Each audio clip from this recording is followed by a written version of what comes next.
اچھا، بسم اللہ الرحمن الرحیم۔ ایک سب سے چھوٹی سی گزارش ہے اس سے پہلے کہ میں اپنے موضوع کی طرف آؤں۔ پہلے دو جو اسپیکر تشریف لائے وہ جب اپنی گفتگو کر رہے تھے تو ایک چیز میں نے خاص طور پہ نوٹ کی کہ آپ نے نوٹ کیا ہوگا اس حال کے دو حصے ہیں، ایک یہ پہلا حصہ ہے اور ایک یہ پیچھے والا حصہ ہے۔ تو میں نے دیکھا کہ جب وہ دو محترم مہمانان گرامی گفتگو کر رہے تھے تو بعض لوگ اپنی گفتگو میں مصروف تھے، تو یہ آداب محفل کے بھی خلاف ہوتا ہے اور آپ جس مقصد کے لیے ان سے اکتساب فیض کرنے آئے ہیں آپ اس سے بھی محروم رہ جائیں گے۔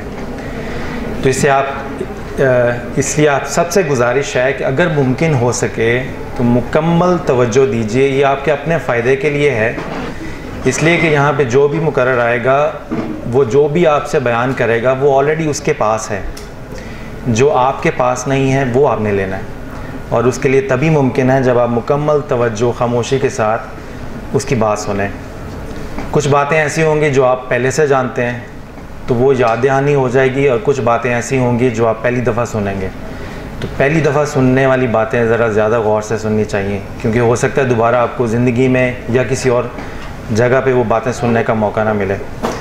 ٹاپک جو مجھے دیا تھا، ہم سوچ رہے تھے کہ اس موضوع پہ گفتگو کریں، میری کوئی سکسیس سٹوری نہیں ہے، تو جو شکیل بھائی سے اور نثار صاحب سے بات ہوئی تھی وہ یہ تھا کہ ہم کوئی چھوٹی سی 15-20 منٹ کی موٹیویشنل ٹاک رکھتے ہیں، مگر اس کا عنوان کیا ہو۔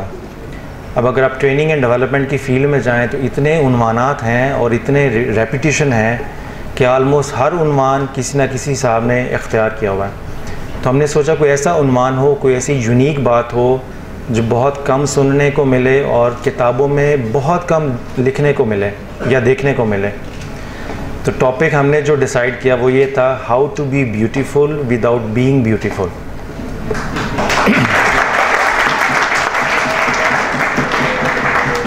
اور اس میں خاص بات یہ ہوگی کہ اس میں صرف اور صرف جو گفتگو کا حصہ ہے وہ آپ کی سوچ سے متعلق ہوگا کہ آپ اپنی سوچ کے زاویوں کو کس طرح سے درست سمت پہ رکھنا ہے تاکہ آپ اگر بدصورت بھی ہیں تو دیکھنے والے کو خوبصورت نظر آئیں۔ یا اب چونکہ وقت کی بھی قید ہے تو میں نے صرف 4 ٹپس یا کہہ لیجئے میری گفتگو کے 4 حصے ہوں گے، انہی کے اندر چند ایک چیزیں ہیں جو میں سمجھتا ہوں جس کو میں نے بھی زندگی میں اپنانے کی کوشش کی ہے اور آپ بھی اپنائیں تو اس کا جو رسپانس آپ کو ملے گا، کچھ باتیں دیکھ کر سن کے آپ کو پتہ چل جائے گا ان کی اہمیت کیا ہے۔ تو بیسیکلی 4 ٹپس ہیں اور اس پہ مختصر تھوڑی سی گفتگو کریں گے تاکہ اپنے ٹائم کے اندر ہم اس کو ختم بھی کر لیں۔ آپ میں سے کتنے یہاں پہ دوست احباب ہیں جو نوٹس بھی لے رہے ہیں اس وقت؟ اگر ہاتھ کھڑا کریں۔ Okay, lovely.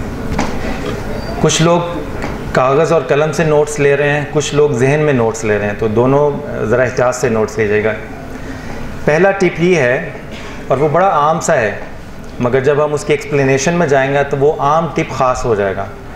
وہ یہ ہے کہ اگر آپ خوبصورت بننا چاہتے ہیں، اگر آپ کو یہ احساس ہے کہ آپ خوبصورت نہیں ہیں مگر آپ چاہتے ہیں کہ خوبصورت لگیں، اپنی محفل میں خوبصورت لگیں، جہاں جائیں لوگ آپ کو ویلکم کریں، آپ کا نام سن کے لوگوں کے دلوں میں محبت اور راحت پیدا ہو جائے، آپ جس محفل میں جائیں اس محفل کی جان بن جائیں، تو نمبر 1 ٹپ یہ ہے کہ پاکستان سے محبت کریں اور اپنے پاکستانی ہونے پر فخر محسوس کریں۔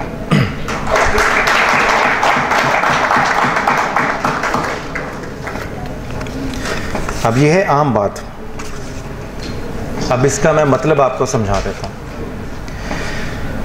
معاشرے میں ہماری معاشرتی اور نسبی پہچان کیا ہے؟ نسب کے حوالے سے ہماری پہچان کیا ہے؟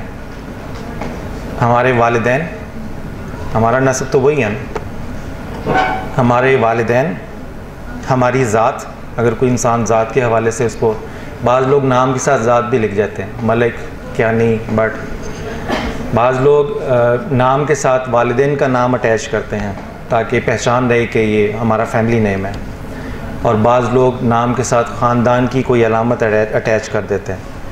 تو معاشرے میں ہماری پہچان یا تو والدین کے نام سے ہو رہی ہوتی ہے یا ذات کے نام سے ہو رہی ہوتی ہے یا خاندان کے نام سے، اس طرح سیگل گروپ ہو گیا، اس طرح کے اور بڑے فیملی بزنس نیمز ہیں۔ اب میں آپ سے بات پوچھتا ہوں کہ جب آپ کسی سوشل گیدرنگ میں بیٹھے ہوں تو آپ کو اگر ضرورت پیش آ جائے اپنی پہچان کروانے کی، معاشرتی پہچان کروانے کی، اگر آپ کو اپنے والدین کے حوالے سے گفتگو کرنی پڑ جائے تو آپ اپنے والدین کا جو بیان ہوگا، اظہار گفتگو ہوگا، وہ اپنے والدین میں نقص نکال کر بیان کریں گے یا ان کی خوبیاں اور ان کے کارنامے بیان کریں گے؟ خوبیاں اور کارنامے بیان کریں گے. حالانکہ یہ سب کو پتہ ہے کہ آپ کے والدین نبی نہیں تھے، انسان تھے، اور بحیثیت انسان ہونے کے ان سے کچھ غلطیاں بھی ہوئی ہوں گی، ان سے کچھ کوتاہیاں بھی ہوئی ہوں گی، ان سے کچھ گناہ بھی سرزد ہوں گے. مگر آپ کے اچھی اولاد ہونے کا ادب یہ ہے کہ آپ اپنے والدین کا جب نام لیں معاشرے میں تو آپ ان کی بشری کمزوریوں پر پردہ رکھ کر ان کے اچھے والدین ہونے کا ثبوت فراہم کریں.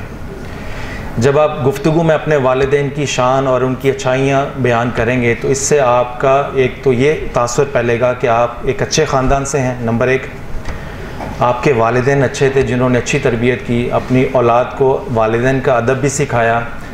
اور جب آپ اپنے والدین کا ادب کرتے کرتے دوسروں کے والدین کے متعلق جب بات کریں گے تو آپ ان کی خامیوں سے پردہ کر کے ان کی اچھائیاں بیان کریں گے. تو اس کا کریڈٹ بھی آپ کے اپنے والدین کو جائے گا کہ انہوں نے نہ صرف ان کو اپنے ماں باپ کی عزت کرنی سکھائی بلکہ دوسروں کے ماں باپ کی عزت کرنی بھی سکھائی. یہ بات کلیئر ہے؟ یعنی یہ ہماری جو معاشرے میں پہچان ہے، اگر ہمارے نسب سے ہے، خاندان سے ہے، ذات سے ہے، تو جب بھی ہم گفتگو کرتے ہیں تو نہ تو اپنے ماں باپ میں کوئی نقص نکالتے ہیں، نہ اپنی ذات کو برا ثابت کرنے کی کوشش کرتے ہیں، اور نہ ہی اپنے خاندان کو برا ثابت کرنے کی کوشش کرتے ہیں. کیوں کہ ان تینوں میں سے جس میں بھی ہم نے نقص نکالا الٹیمیٹلی ہم اس کے ذمہ دار ہوں گے. ریپرزینٹ تو ہم ہی کریں نا اپنے خاندان کو، اپنے ماں باپ کو، اپنی ذات کو. تو اگر میں خود اپنے ماں باپ میں نقص نکال رہا ہوں، اپنی ذات میں نقص نکال رہا ہوں، اپنے خاندان میں نقص نکال رہا ہوں تو سننے والا مجھے کیا سمجھے گا؟ اور پھر میں ساتھ میں فخر بھی کروں اپنے خاندان کے اوپر، اپنے والدین کے اوپر، تو وہ ممکن نہیں ہوگا. تو یہ مثال سمجھانے کے ساتھ ساتھ میں آپ کی توجہ اس طرف دلاؤں گا کہ جس طرح ہماری معاشرتی پہچان ہمارا نسل یا ہمارا نسب ہے تو ہماری قومی پہچان کیا ہوگی. تو آپ جب قائد اعظم کی ذات میں نقص نکالیں گے، حضرت علامہ اقبال کی ذات میں نقص نکالیں گے، مادر ملت حضرت محترمہ فاطمہ جناح کی ذات میں نقص نکالیں گے، تو آپ اپنی پہچان کو فخر سے بلند کر رہے ہوں گے یا خود اپنی پہچان کو گندہ کر رہے ہیں. یہ بات میں نے خاص طور پہ اس لیے کی ہے کہ آج کل ٹی وی چینلز پہ جمہوریت کے نام پر جو ہمارے بزرگان تحریک پاکستان ہیں، جس میں قائد اعظم بھی شامل ہیں، حضرت علامہ اقبال بھی شامل ہیں، مادر ملت بھی شامل ہیں، اور وہ تمام بزرگ جنہوں نے تحریک پاکستان میں حصہ لیا، ہم اپنی روشن خیالی ثابت کرنے کے لیے، اپنی جمہوری اقدار کو پروان چڑھانے کے لیے ان کی ذات میں نقص نکالتے ہیں، اور اپنے گرے ہوئے سیاستدانوں کو پروموٹ کرنے کے لیے بعض اوقات ان کا موازنہ بھی ان سے کرتے ہیں. تو میں یہ کہتا ہوں کہ اگر یہی روشن خیالی ہے، یہی جمہوریت ہے، تو اس فضیلت سے اپنے ماں باپ، اپنے خاندان اور اپنے نسب کو بھی نوازیں. جب آپ ادھر احتیاط کرتے ہیں تو یہ احتیاط ادھر کیوں نہیں کرتے؟ تو اس سینس میں نے کہا ہے کہ جب آپ کو اپنے پاکستانی ہونے پر، پاکستان میں پیدا ہونے پر فخر ہوگا تو یہ فخر کا مطلب یہ ہے کہ آپ اپنے بزرگان تحریک پاکستان کا عزت اور احترام کریں. جس طرح آپ کے خاندان میں آپ کے بزرگ بشری تقاضوں کے تحت کمزوریوں کا شکار تھے، گناہ بھی کرتے تھے، غلطیاں بھی کرتے تھے، اسی طرح ہمارے بزرگ جو تحریک پاکستان کا حصہ تھے ان سے بھی غلطیاں ہوئیں. نبی تو ان میں کوئی بھی نہیں تھا، مگر جس طرح آپ اپنے والدین کی غلطیوں پہ پردہ پوشی کر کے اپنے اولاد ہونے کا ثبوت فراہم کرتے ہیں، اسی طرح تحریک پاکستان کے حوالے سے جو ہمارے بانی ہیں تحریک پاکستان کے جو بزرگ ہیں، ان کی بشری تقاضوں کے تحت جو غلطیاں ہوئیں، جو گناہ ہوئے، ان پہ پردہ پوشی کر کے ان کا یہ کرم، یہ کارنامہ پاکستان بنانے کا یہ اتنا بڑا ہے کہ اللہ تعالیٰ بھی ان کی تمام غلطیاں معاف کرے گا، اور ہم بھی یہی امید کرتے ہیں. تو اس امید کے تحت، اس کانشیس کے تحت اگر آپ خوبصورت بننا چاہتے ہیں تو آپ اگر اپنے نسب کو لے کے چلنا چاہتے ہیں تاکہ معاشرے میں آپ کا مقام بلند ہو، اگر آپ اپنے ذات کے حوالے سے اپنے آپ کو بلند سمجھتے ہیں، اگر آپ اپنے خاندان کو پروموٹ کرنا چاہتے ہیں، تو لاجک ایک ہی ہے. جو لاجک وہاں اپلائی کرتے ہیں وہی لاجک آپ پاکستان کے متعلق بھی اپلائی کریں. تو وہ آدمی جو خود اپنے خاندان پاکستان میں پیدا ہونے پر فخر محسوس نہیں کرتا، وہ جب ملک سے باہر جائے گا تو اس سے سلوک بھی ویسا ہی ہوگا۔ تو یہ ایک نمبر 1 ہے۔ آپ میں سے اور یہ پاکستان کے حوالے سے حضرت ابو بکر صدیق رضی اللہ تعالیٰ عنہ نے حضور صلی اللہ علیہ وسلم سے پوچھا کہ یا رسول اللہ کیا وجہ ہے کہ جب آپ کو صحابہ کرام دیکھتے ہیں تو تعریف کرتے ہیں، اور جب آپ کو ابو جہل دیکھتا ہے تو گالی نکالتا ہے، برا بھلا کہتا ہے؟ تو جو جواب حضور صلی اللہ علیہ وسلم نے دیا وہی میں ادھر اپلائی کر رہا ہوں، اس کی لاجک پاکستان ہونے پہ، کہ حضور صلی اللہ علیہ وسلم نے حضرت ابو بکر صدیق رضی اللہ تعالیٰ عنہ سے فرمایا کہ ابو بکر، میں صرف ایک آئینہ ہوں، مجھ میں جو شخص جو دیکھتا ہے وہی بیان کرتا ہے، ٹھیک ہے؟ تو پاکستان بھی ایک آئینہ ہی ہے، اس میں جو شخص، اس کی تاریخ میں جو شخص یہ اپنی اندر طبیعت میں ہے وہی وہ تاریخ میں ڈھونڈنے کی کوشش کرے گا۔ تو کوشش کریں اپنے طبیعت اور اندر کا ماحول پاکیزہ کریں تاکہ آپ کو تحریک پاکستان کے اندر جو پاکیزگی ہے وہ بھی نظر آئے۔ اور صوفی برکت علی کا اگر آپ نے نام سنا ہو، فیصل آباد کے بزرگ ہیں، وفات پا چکے ہیں، ان کی یوٹیوب ویڈیو بھی اویلیبل ہے۔ ان کی ایک پیشن گوئی ہے کہ ایک وقت وہ آئے گا جب پاکستان کی ہاں اور نہ پر قوموں کی تقدیروں کے فیصلے ہوا کریں گے۔ تو اس لیے جو لوگ اس کے مستقبل سے مایوس ہیں ان کو تو پاکستان میں میرا خیال ہے بزنس کرنے کی ضرورت نہیں، وہ ان کو بہتر ہے کسی اور ملک میں شفٹ ہو جائیں۔ مگر جو لوگ پاکستان کے اندر ایک کانفیڈنس رکھتے ہیں، حالات سے متاثر نہیں ہونا چاہیے، حالات سے گھبرانا نہیں چاہیے، کبھی گھر پہ برے حالات آ جائیں تو ہم ماں باپ کو برا بھلا نہیں کہنا شروع کر دیتے یا گھر سے نہیں نکال دیتے۔ اس طرح پاکستان پہ اگر کبھی حالات کے تحت برے حالات آ بھی گئے ہیں تو یہ برے حالات سے ہر قوم گزری ہے، یہ ہماری تربیت کا بھی حصہ ہے۔ آپ نے کس سے بچنا ہے، کس کو اپنانا ہے، یہ ساری تربیت کے معاملات ہیں۔ تو یہ پہلا ٹپ ہے۔ نمبر 2 بات، اگر آپ خوبصورت نظر آنا چاہتے ہیں وداؤٹ بینگ بیوٹیفل، پاکستان سے، اسلام سے محبت کریں اور اپنے مسلمان ہونے پر فخر محسوس کریں۔ پہلے ہم نے بات کی تھی پہلے ٹپ میں کہ پاکستان سے محبت کریں اور اپنے پاکستانی ہونے پر فخر کریں، اور اب یہ ہے کہ اسلام سے محبت کریں اور اپنے مسلمان ہونے سے پر فخر کریں۔ یہ تو ہے ٹپ ان کے لیے جو مسلمز ہیں، اور باقی اگر کسی اور فیتھ سے ہے تو وہ اپنے فیتھ سے محبت کریں۔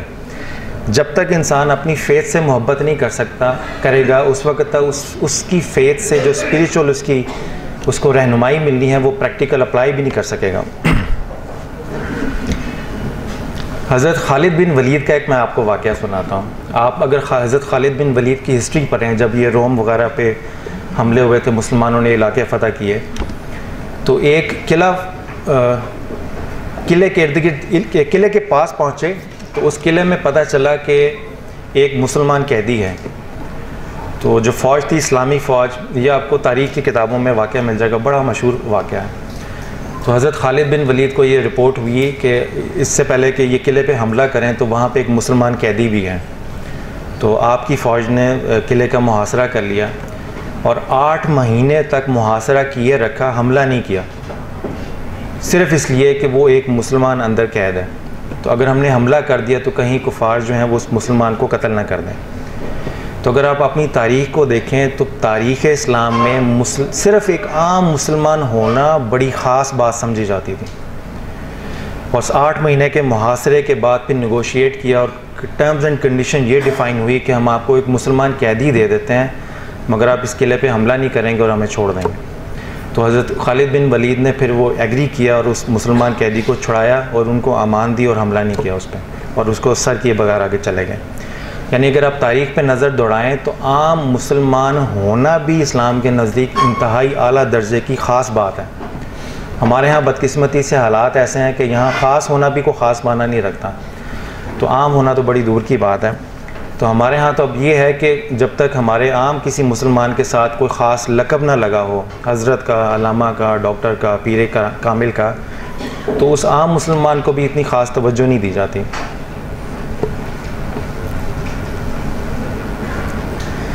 اور جب میں کہتا ہوں اسلام سے اور پاکستان سے محبت رکھیں تو ایک خاص چیز اور نوٹ کر لیجیے گا۔ آپ میں سے اہل حدیث مسلک سے کتنے لوگ ہیں؟ ہاتھ کھڑا کریں گے؟ اوکے۔ دیوبند مسلک سے کتنے لوگ ہیں؟ تھوڑے۔ بریلوی مسلک سے کتنے ہیں؟ تھوڑے۔ اچھا، مسلمان کون کون ہیں؟ اوکے. اب اس کا ایک خاص میں آپ کو طریقہ بتا دیتا ہوں. آپ نے ایک اکثر جملہ سنا ہوگا کہ جی میرا کسی مسلک سے کوئی تعلق نہیں ہے, میں صرف مسلمان ہوں. یہ ٹیکنیکلی اسپیکنگ یہ جملہ بذات خود غلط ہے, اس لیے کہ اگر آپ کسی اسکول آف تھاٹ کو فالو کر رہے ہیں تو اس سے یہ کہاں ثابت ہو گیا کہ آپ دائرہ اسلام سے خارج ہو گئے. اسکول آف تھاٹ جتنے بھی ہیں یہ دائرہ اسلام کے اندر ہیں. اگر آپ اہل حدیث مسلک سے ہیں تو آپ مسلمان بھی ہیں, اگر آپ بریلوی مسلک سے ہیں آپ مسلمان بھی ہیں, اگر آپ دیوبند مسلک سے ہیں تب بھی مسلمان ہیں, اگر آپ شیعہ مسلک سے ہیں تب بھی آپ مسلمان ہیں, ٹھیک ہے. اور اگر آپ کہتے ہیں کہ میرا کوئی مسلک نہیں ہے تب بھی آپ مسلمان ہیں. مگر کسی مسلک کو ریجیکٹ کر کے اپنے آپ کو مسلمان ڈکلیئر کرنا یہ ٹیکنیکلی غلط ہے. تو جب میں نے یہ کہا تھا کہ آپ اپنے آپ کو مسلمان سمجھیں, اسلام سے پیار کریں, تو مطلب اس کا صرف اتنا ہے کہ روزمرہ گفتگو میں ہم اپنے مسلک کا پہلے سوچتے ہیں, مسلمان ہونے کا بعد میں سوچتے ہیں. ہم دیوبندی بن کے پہلے سوچتے ہیں. اگر کسی نے کہہ دیا میں بریلوی مسلک سے ہوں اور اس دیوبندی کی خدا نہ خواستہ تربیت کسی خاص انداز سے ہوئی ہے تو وہ سائیکولوجیکلی اس کو اپنا دشمن ہی سمجھے گا. اگر کسی بریلوی کو پتہ چل گیا کہ یہ اہل حدیث مسلک سے ہے, وہابی مسلک سے ہے, تو سائیکولوجیکلی اگر اس کی تربیت ایسی ہوئی ہے تو سائیکولوجیکلی وہ اس سے ذرا پرہیز یا احتیاط ہی کرے گا. تو میرے کہنے کا مطلب یہ ہے کہ جب آپ اسلام سے اور مسلمان ہونے کی حیثیت سے سوچیں تو روزمرہ روٹین میں مسلک پہلے ہے, دین بعد میں ہے. صرف یہ کریں کہ اگر آپ خوبصورت بننا چاہتے ہیں, لوگوں میں ہر دل عزیز بننا چاہتے ہیں, تو پریورٹی چینج کر لیں. پہلے مسلمان ہونے کی حیثیت سے سوچیں. اس کا فائدہ یہ ہوگا کہ آپ کسی مخالف مسلک یا کسی مخالف نقطہ نظر کے مسلمان سے ملیں گے بھی تو آپ کو نہ تو سائیکولوجیکلی کوئی پریشانی ہوگی نہ کوئی تکلیف ہوگی, اس لیے کہ اسلام میں وہ بھی شامل ہیں, اسلام میں آپ بھی شامل ہیں. یہ بالکل ایسی بات ہے کہ آپ کسی گارڈن میں چلے جائیں اور مختلف کلرز کے, مختلف خوشبو کے پھول چن کے گلدستہ بنا لیں. تو اسلام کے اندر جتنے بھی مسالک ہیں یہ مختلف اسکول آف تھاٹ کو ریپرزینٹ کرتے ہیں, ان کا اسلام سے ڈائریکٹ کلیش نہیں ہے. آپ دیوبند مسلک کو اگر غور سے دیکھیں تو انہوں نے اسلام کی کسی ایک شان کو لے کے پروموٹ کیا ہے. آپ بریلوی مسلک کو دیکھ لیں تو انہوں نے کوئی ایک خاص اسلام کی شان لے کے اس کو پروموٹ کیا ہے. تو ہر مسلک اسلام کی کسی نہ کسی ایک شان کو ایڈاپٹ کر کے اس کی پروموشن کا باعث بن رہا ہے. تو اس لیے کسی سے نفرت نہ کریں اور اپنی سوچ میں اور گفتگو میں اپنے آپ کو مسلمان پہلے سمجھیں, اسکول آف تھاٹ کو بعد میں لائیں.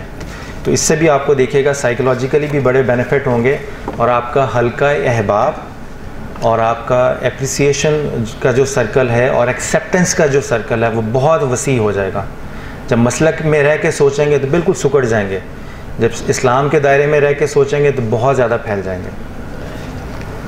تیسرا ٹپ,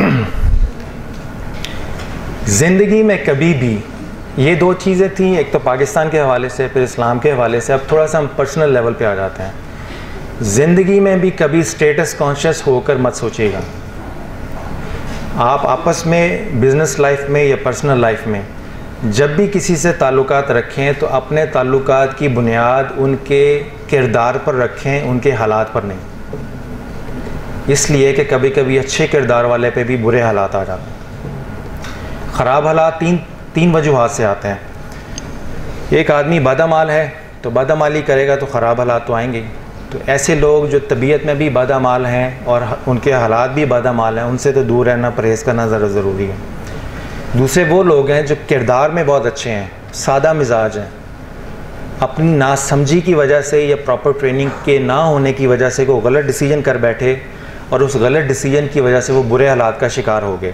تو ایسے لوگوں کے ساتھ میل ملاپ رکھیں تاکہ ہو سکتا ہے ان کو اپنی ناسمجھی آپ کی صحبت کی وجہ سے آپ ان کو گائیڈ کریں, ان کو سیدھے راستے پہ لے کے آئیں, ان کی ٹریننگ کریں, ان کو اچھے ڈیسیجن کرنے کا موقع فراہم کریں, تو ہو سکتا ہے وہ برے حالات سے نکل آئیں.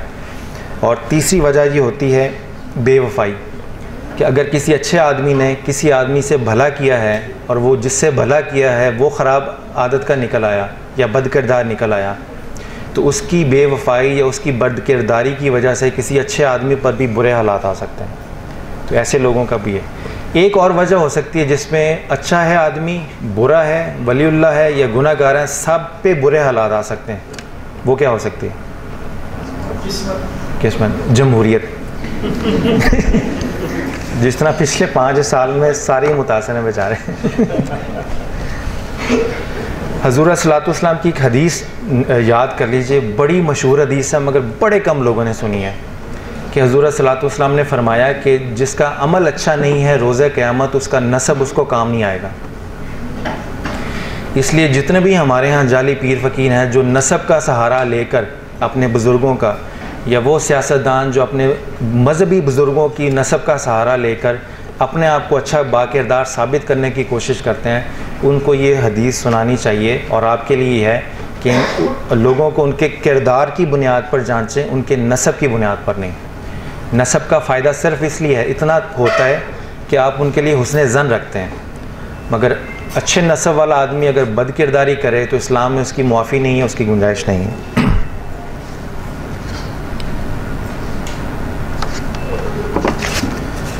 اور ایک آخری ٹپ، کیونکہ ٹائم بھی تھوڑا ہے، رزق سے کیا مراد ہے آپ کی؟ رزق، ہر آدمی رزق کمانے کے چکر میں، کیا مراد ہے رزق سے؟ شارٹ کٹ، اکثر و بیشتر دیکھیں تو رزق سے مراد کیش ہے۔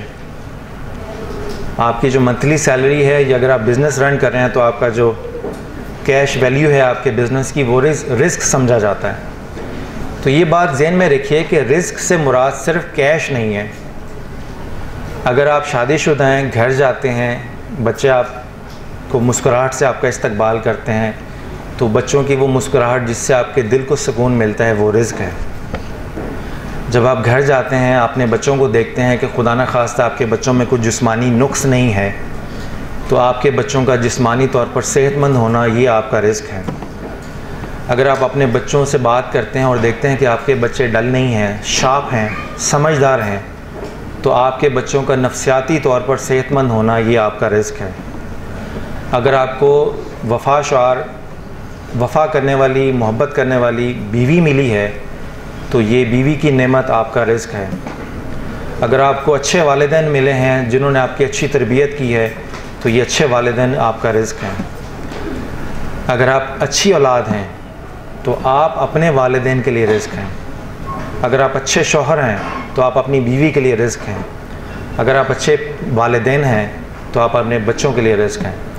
تو ذہن میں یہ رکھیے کہ جب آپ کی رزق کی ڈیفینیشن ایکسپینڈ کر جائے گی تو آپ کبھی کبھی مالی پریشانی کا شکار نہیں ہوں گے، اس لیے کہ اللہ تعالیٰ نے آپ کو اتنے اینگل سے، اتنا رزق سے نوازا ہے کہ اگر کبھی کیش میں اتنا سا بھی فرق پڑ جائے اور تو آپ نظر دوڑائیں تو اللہ تعالیٰ کا دیکھیں گے رزق میں کمی واقع نہیں ہوئی، رزق کے ایک چھوٹے سے جز میں آپ کی صحیح طرح سے توجہ نہ دینے سے وہاں پہ کمی واقع ہوئی ہے۔ مگر اگر کبھی فائنانس میں کمی واقع ہو تو اللہ تعالیٰ جہاں جہاں سے رزق آپ کو پرووائڈ کر رہا ہے، آپ سب کو اگنور کرنا شروع کر دیتے ہیں۔ تو اس کے لیے اگر آپ if you want to be beautiful without being beautiful, تو اپنی رزق کی ڈیفینیشن کو ایکسپینڈ کریں کہ اسلام کی نگاہ میں رزق وہ نہیں ہے جو آپ کے بینک بیلنس میں ہے، اسلام کی نگاہ میں رزق وہ ہے جس سے آپ صبح و شام مستفیض ہو رہے ہیں۔ آپ کا سانس آپ کا رزق ہے۔ اگر آپ کی آنکھوں کا نظر میں کوئی خلل پیدا ہو جائے تو آپ کی نظر آپ کا رزق ہے۔ رزق کی ہزار صورتیں ہیں، اور اللہ تعالیٰ کے فضل کو پہچانیں۔ ہم میں سے اکثر لوگ، جس طرح آپ نے رزق کو پہچاننا ہے، تو ہم میں سے اکثر لوگ دوسروں کے حالات زندگی میں اپنا فضل تلاش کرتے ہیں اللہ تعالیٰ کا۔ مثال کا اس کی چھوٹی سی مثال دوں گا۔ ہم میں سے اگر کوئی کسی کا دوست یا رشتہ دار باہر کے ملک میں سیٹل ڈاؤن ہے، آپ میں سے کتنوں کے رشتہ دار ہیں جو باہر سیٹل ڈاؤن ہیں؟ کافیوں کے۔ یہ لطیفے کے طور پہ اگر آپ کسی سے بات ہی کر لیں کہ یار میں اب سوچ رہا ہوں کہ میں بھی تمہارے ملک میں ہی سیٹل ہو جاؤں، تو وہ فوراً کہے گا یار حالات بڑے خراب ہیں، میں خود بڑی مشکل سے گزارا کر رہا ہوں، تو تم ادھر ہی رہو۔ یہ یعنی ہر ایک میں نہیں ہوتا، اچھے لوگ بھی ہوتے ہیں۔ تو عام طور پہ ہم کیا کرتے ہیں کہ ہم اس کی بات کو سچا سمجھ کے، اس کی بات کو پہ بھروسہ کر کے تو اپنا ارادہ کینسل کر لیتے ہیں۔ میں کیا کرتا ہوں، میں یہ کرتا ہوں، میں کہتا ہوں ٹھیک ہے حالات واقعی خراب ہوں گے، اللہ تعالیٰ آپ کے حالات پہ رحمت کرے، کرم کرے، مگر وہ آپ کے حالات ہیں، میرے حالات نہیں۔ آگ کا کام کیا ہے؟ جلانا۔ آپ میں سے کتنے ایسے ہیں جو آگ میں ہاتھ ڈالیں اور جلائیں نا؟ مگر کویشچن یہ ہے کہ جب آگ کا کام جلانا ہے تو وہ حضرت ابراہیم علیہ السلام پر ٹھنڈی کیوں ہو گئی تھی؟ اس لیے ٹھنڈی ہو گئی تھی کہ حضرت ابراہیم علیہ السلام پر اللہ تعالیٰ کا فضل اور کرم تھا. تو حالات کسی کے کتنے بھی خراب کیوں نہ ہوں، وہ اس کے خراب حالات ہیں، آپ کے تو نہیں ہیں. ہو سکتا ہے اللہ تعالیٰ کا آپ پر فضل اور کرم ہو تو جو حالات دوسروں کے لیے خراب ہیں وہی حالات آپ کے لیے باعث رحمت بن جائیں.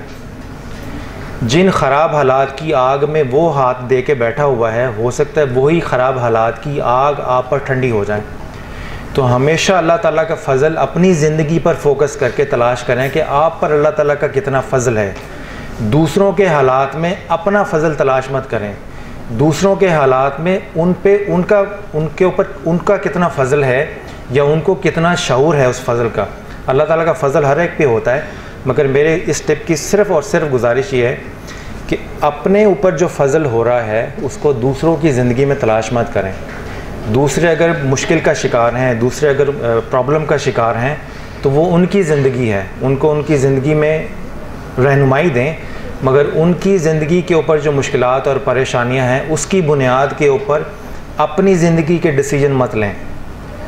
آپ اپنی ڈیسیجن جو اپنے حوالے سے زندگی کے لینے ہیں وہ اپنا اگر فوکس رکھنا ہے تو دوسروں کے حالات کی بنیاد دوسروں کے حالات کی بجائے اپنا فوکس اللہ تعالیٰ کے فضل اور کرم پہ رکھیں.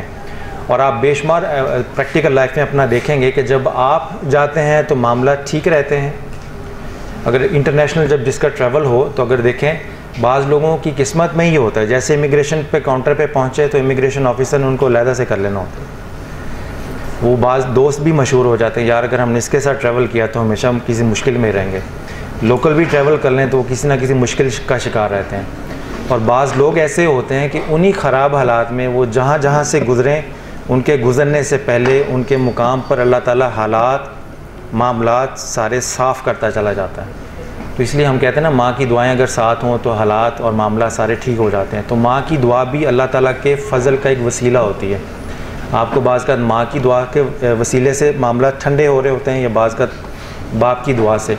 تو فوکس یہ ہے کہ رزق کی اپنی ڈیفینیشن ایکسپینڈ کر دیجئے، اور دوسرا ہے کہ اللہ تعالیٰ کا فضل دوسروں کی زندگی میں تلاش کرنے کی بجائے خود اپنی زندگی کو انالائز کریں اور دیکھیں اس کے مطابق ہو سکتا ہے دوسرے اس فضل سے محروم ہو جس فضل میں اللہ تعالیٰ نے آپ کو رکھا ہوا ہے. تو جب آپ کا سارا فوکس ان چیزوں پہ ہوگا تو آپ کا جب مائنڈ کا فوکس چینج ہوگا تو آپ کا بیہیویئر بھی چینج ہوگا، آپ کا گفتگو بھی چینج ہوگی. تو یہ چند ایک ٹپ ہیں، میں ریپیٹ کر دیتا ہوں. نمبر 1 بات جو ہم نے کہی تھی کہ پاکستان سے محبت کریں اور اپنے پاکستانی ہونے پر فخر محسوس کریں.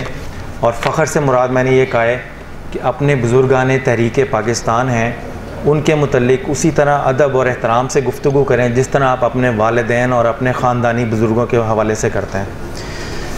اور دوسرا یہ تھا کہ اسلام سے محبت کریں اور اپنے مسلمان ہونے پر فخر کریں. اور اس میں یہی چیز یاد رکھنے والی ہے کہ جب اپنے مسلک پر ضرور قائم رہیں، اپنا مسلک چھیڑنے نہ دیں، دوسرے کا چھیڑے مت، اور اپنے مسلک سے محبت رکھتے ہوئے اپنے مسلمان ہونے کا شعور اپنے مسلکی ہونے سے زیادہ پختہ کریں. اور اس کے علاوہ رزق کو پہچانیں اور اللہ تعالیٰ کے فضل کو پہچانیں، اور زندگی میں کبھی اسٹیٹس کانشیس مت ہوں. ہو سکتا ہے بعض کا آپ کو رہنمائی کسی PhD ڈاکٹر سے نہ ملے، ہو سکتا ہے وہ کسی ریڈی والے سے بات کر رہے ہوں، تو اللہ تعالیٰ اس کے منہ سے کوئی ایسے جملے نکال دے جو آپ کی ساری عمر کی مسئلے کو اور آپ کی ساری عمر کی گرہ کو کھول دے. تو ان چند باتوں کے ساتھ آپ کے صبر اور تحمل کا بہت بہت شکریہ. آئی ہوپ کہ انشاءاللہ تعالیٰ آپ اپنے سفر میں کامیاب